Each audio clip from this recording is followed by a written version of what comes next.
بسم اللہ الرحمن الرحیم۔ تمارین، تمرینات۔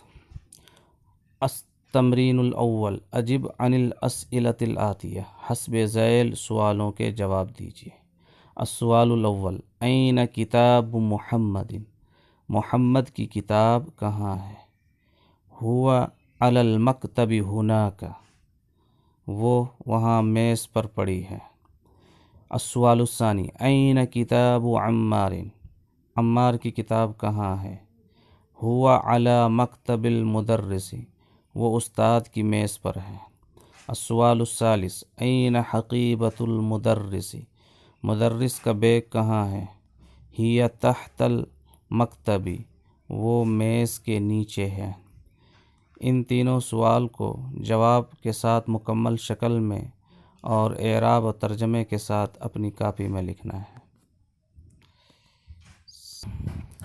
التمرین الثانی، اضف الکلمۃ الاولی الی الثانیہ، پہلے کلمے کو دوسرے کلمے کی جانب مضاف بنائیے، مضاف کیجیے۔ پہلے کلمے کی دوسرے کلمے کی جانب اضافت کیجیے۔ یہاں پر پہلے کالم میں 2 کلمے دیے گئے ہیں، اسی طرح دوسرے کالم میں بھی 2 کلمے دیے گئے ہیں۔ پہلے کالم میں جو ہے دوسرا کلمہ غیر معرف ہے، اور دوسرے کلمے میں جو ہے دوسرا کلمہ معرف باللام ہے۔ ان 2 کلموں کو جوڑ کر کے مرکب اضافی بنانا ہے۔ مرکب اضافی کیسے بناتے ہیں؟ گزشتہ سبق میں آپ کو بتایا جا چکا ہے کہ پہلے اسم سے تنوین کو ہٹانا ہے اور اس کو دوسرے اسم کے ساتھ جوڑ کر بولنا ہے، اور دوسرے اسم کے اخیر میں اگر 2 پیش ہے تو اس کو ہٹا کر کے اس کے اخیر میں 2 زیر دینا ہے یا صرف زیر دینا ہے اگر اس پر پہلے سے تنوین نہ ہو۔ جیسے کہ کتاب محمد، 2 اسم ہیں، الگ الگ ہیں، اب ان کو جوڑ کر کے یوں کہنا ہے کتاب محمد، محمد کی کتاب، تو یہ مرکب اضافی ہو گئی۔ اسی طرح سے تمام اسماء میں کرنا ہے۔ قلم حامد، قلم حامد، حامد کا قلم۔ بیت عباس، بیت عباس، عباس کا گھر۔ غرفۃ علی، غرفۃ علی، علی کا کمرہ۔ دفتر سعید، دفتر سعید، سعید کی کاپی۔ مندیل یاسر، مندیل یاسر، یاسر کا رومال۔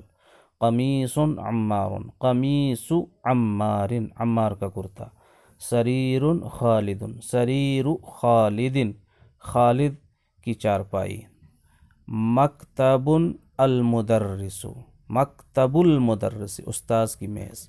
مفتاح البیت، مفتاح البیت، گھر کی چابی۔ دکان التاجر، دکان التاجر۔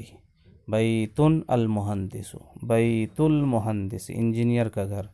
اسم الولد، اسم الولد، لڑکے کا نام۔ کتاب اللہ، کتاب اللہ، اللہ کی کتاب۔ بنت الطبیب، بنت الطبیب، ڈاکٹر کی بیٹی۔ مفتاح السیارۃ، مفتاح السیارۃ، گاڑی کی چابی۔ تو اس تمرین میں مرکب اضافی بنانے کی مشق ہے۔ اس کو جو ہے مکمل شکل میں اعراب کے ساتھ اپنی کاپی میں لکھنا ہے اور ساتھ میں ترجمہ بھی کرنا ہے۔